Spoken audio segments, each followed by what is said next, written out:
Hello everyone, welcome to the Thursday show on Our Game. As with every Thursday, the first segment is available for free, the first 15 minutes, and you can sign up thereafter on patreon.com/OurGame if you want to see the full show and to support the channel. Delighted to be joined as always by Carey. Kieran, how are you? I'm good to see you. How's the farm? Good to have Richie on board as well. I know we were chatting off air, Kieran. Golf is usually the retirement sport of most GA players, soccer players. How you're playing a bit of golf now? Are you taking it on as well as you took hurling on, or what's your handicap at the moment? Yeah, I don't know. That was like a kind of a bazooka of questions now, so I don't know which one to answer. But come here to golf, yeah. I suppose, yeah, within the last year, right, I'm kind of getting a graph for it, and I suppose it's for the first time really. I'm trying to apply myself to play a bit, and it's physically it's very good and mentally it's very good. So I'm really enjoying it at the minute, chat. It's nice. Richie, I have a feeling you might be a tasty enough golfer somehow. I like playing it all right, Bernie. Yeah, so I you know what, I try and play as much as I can, but it's not easy now with coaching and obviously with a job and obviously a newborn then as well. So I'm not playing as much as I'd like to play. Put it that way. We'll move from a small ball to a slightly bigger ball. Just on the action last weekend. Obviously, a great win for Clare over Cork. Just a quick comment in here from Barry John on Patreon. He just said, "Unfortunately, I called the Clare win. Cork have never been so low. It's a root and branch clear out needed. Cork still have not copped on to the 2016 Kilkenny shock and awe tactics. It's now 2022. It's eternally disappointing when you can see as plain as day the issues. Outside manager needed to change the culture." Richie, I suppose I'll come to you first. You were obviously involved in that 2006 game. Is it hard to believe that Cork still haven't won All Ireland since 2005 and probably still look a bit away from it? Just looked like they were rabbits caught in headlights at different stages last Sunday. It is. It's amazing, Vernie, to be honest, like that they haven't won an All Ireland since 2005. For the size of the county, the players that have kind of been and gone in that period, and I suppose, as you mentioned there, an outside manager probably is needed to change the culture because, it hasn't changed much since 2006. And, it doesn't look like it's going to change, this season, obviously, for one, but, going forward, as long as they, I suppose, keep in-house, I suppose, Cork men themselves over the team. And I suppose, look, some counties are traditionalists like that. But for me, Cork should be competing at All Ireland final levels, year in, year out, because as I said, the underage structure that they have in place, the success they've had underage, not to carry that through to senior is very, very disappointing. And I think it's worrying times in Cork at the moment, and I suppose there's probably right, there is a clear out needed. But I suppose that's not for me to say, but it's disappointing, as I said, for a county of its size, and so many good club teams haven't come through, and some unbelievable hurlers. It's disappointing that they haven't won one.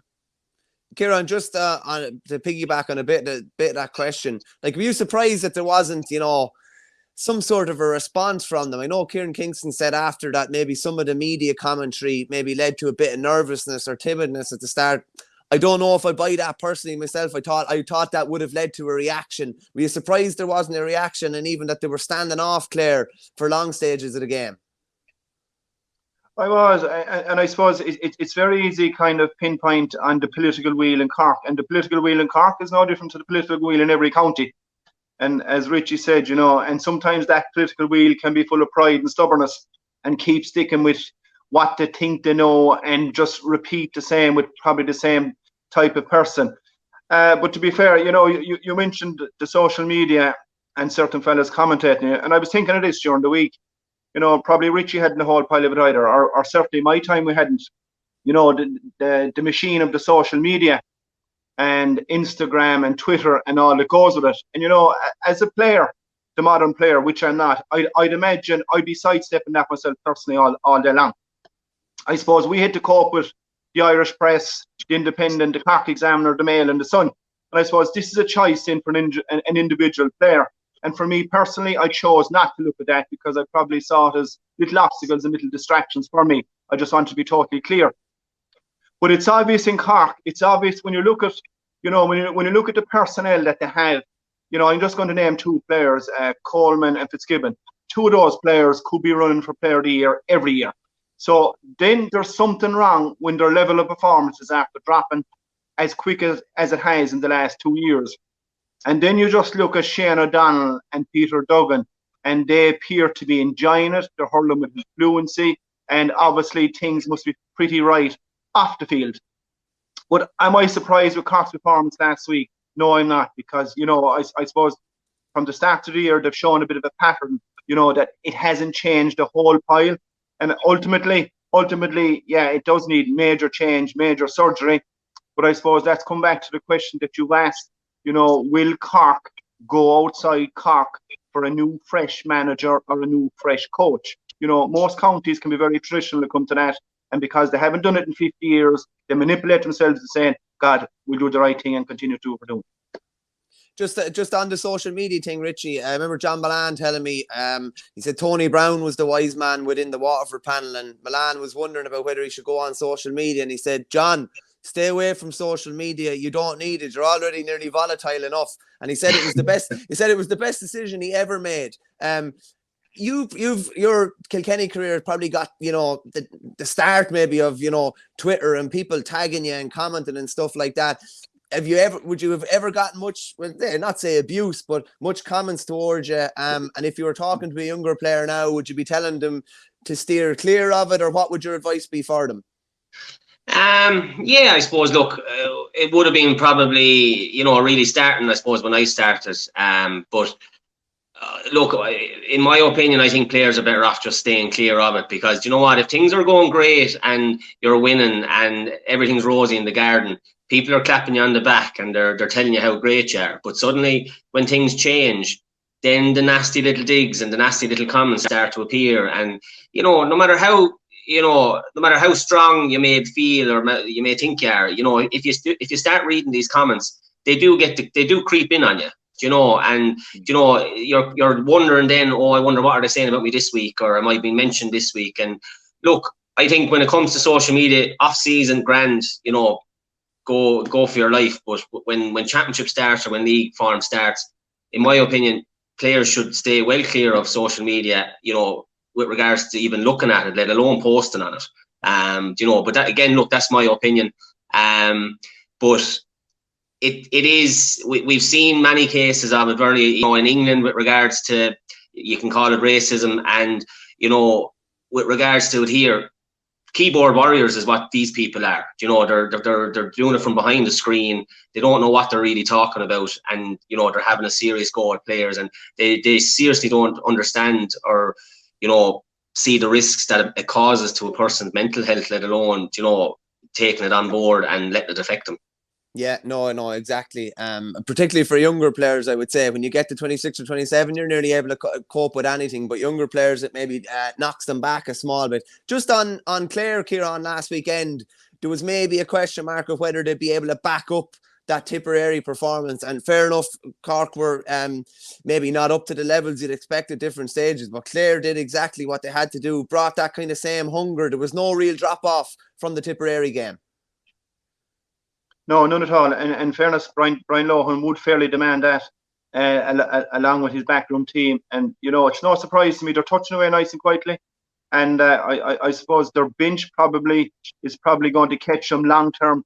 But at the end of the day, they're setting themselves up nicely to where they're at now, because most people at the start of the year would have predicted Limerick, Waterford, Cork, and I probably predicted that myself, but I'm slightly changing now towards Clare because how they've gone about their business. And you know, down in Innis, they're a total different animal altogether. I'd even give them a chance against Limerick, believe it or not, in Innis. But if it was Thurles and Croke Park, it'd be a totally different ballgame. Richie, I know you mentioned previously in a previous show about your brother John spent a bit of time with Peter Duggan over in Australia. Like, having been out of the game for so long and not played a championship in 3 years, like him and obviously Shane O'Donnell as well, but Duggan in particular hasn't missed a beat. And just the energy and rawness and enthusiasm he's brought to it, like for a guy who's been out of hurling for that long, real competitive hurling, to be almost setting the tone, it's unbelievable, really. Yeah, absolutely. And, you know, I suppose it really comes back to just natural ability, and Peter has that. You know, like we saw some unbelievable scores in the championship 3 years ago from Peter, and you know that's the ability that he has. And I suppose, look, if you can combine that with work rate and passion, and you know just rawness as well that he showed last weekend, you know, you're capable. He can do anything and achieve anything. And as Kieran mentioned there, with Brian Lohan, you know, pushing you as well and kind of leading you as well, you know, you're going to do anything for that man.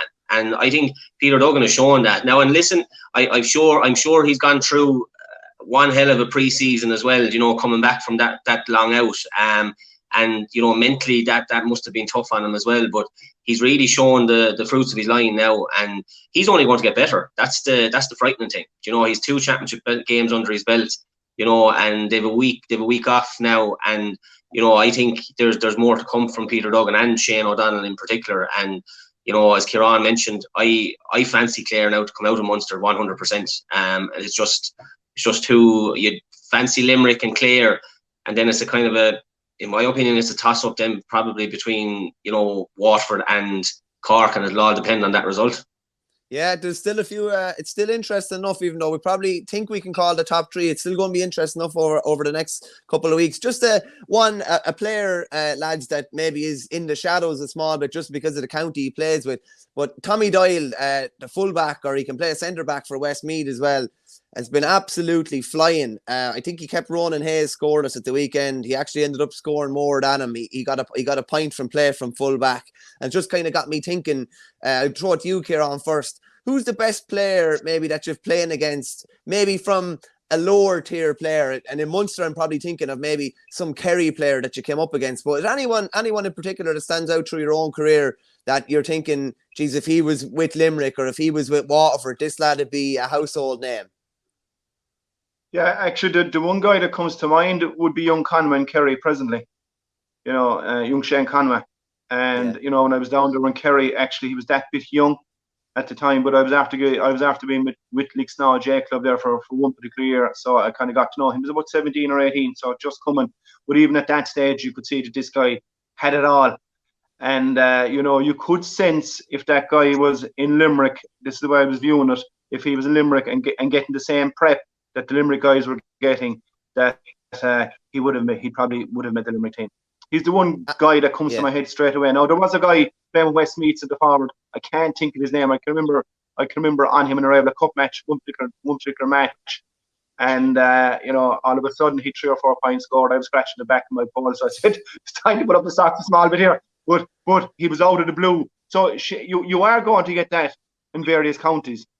Because, you know, what you will probably meet is, you know, you're going to meet guys, whether it's Westmeath, Laois, Longford, take your pick. They probably love the game equally as myself and Richie. And, you know, and they're probably obviously coming from a way lower tier, but they're obviously still has the same passion and the same love for it. So you are going to get a sprinkle of players out there if they had the same nursing and the same quality of coaching, and if they were in another county, that they probably would touch on and make it in the big scene. Anyone stand out for you, Richie? Maybe it could be someone in Leinster. Even I know a lot of lads that played Railway Cup at Leinster that even came up against the likes of Keith Higgins would have always said, like, geez, if this lad was focusing on hurling full time, he'd be a household name for hurling, let alone football. But is there anybody that stands out from your own career? I suppose from my own career, I think Kieran mentioned a guy from Westmeath. I suppose another lad that comes to mind from Westmeath would be Brendan Murtagh. You know, again, I had the pleasure of hurling interprovincials with Brendan, and again, this guy could do anything with a ball. He could make it sing, like, you know. And as Kieran said, it's amazing. I would have been down in Kerry, you know, quite a bit, doing a bit of coaching and presentations, and the love of hurling down there is just, it would blow you away, and you wouldn't think it, you know. And you have that in all the counties. I've been up in Antrim, I've been up and down quite a bit as well, and again, the love of it up there would it's probably more, you know, than in places that you think. So again, it just comes from the preparation and the coaching and the training that these guys are getting. And we do see these teams making progress, you know, at 100%. And it's coming from, you know, outside guys going in and giving their hard time and their hard work. So it's only a matter of time before you kind of see more household names, you know, popping up that are coming from, I suppose, the lesser, weaker counties. Well, we're just going to move on to... Yeah, go on, Kieran, yeah. if I can follow up on that, and I suppose the biggest education I got myself personally, you know, when you're involved with inter-county senior hurling and your club, and I suppose you're tied in that bubble. And for years then, before matches, there might be a junior game on or an intermediate game on, and you might be floating in now, but you're not really watching, you're killing time. So I can remember when once I retired from senior, I kind of slipped away quietly. I got the opportunity to play with intermediate, and I was full back. And I suppose that experience with that particular squad really opened my eyes, because you're so tunnel vision on yourself, your own preparation, and I suppose the status and the grade that you're playing yourself. Sometimes you don't even think of these guys. And, you know, I suppose the penny dropped for me when I was involved with these guys. Yeah, these guys love the game equally, if not more, than I do. So, you know, it was a nice experience to go through.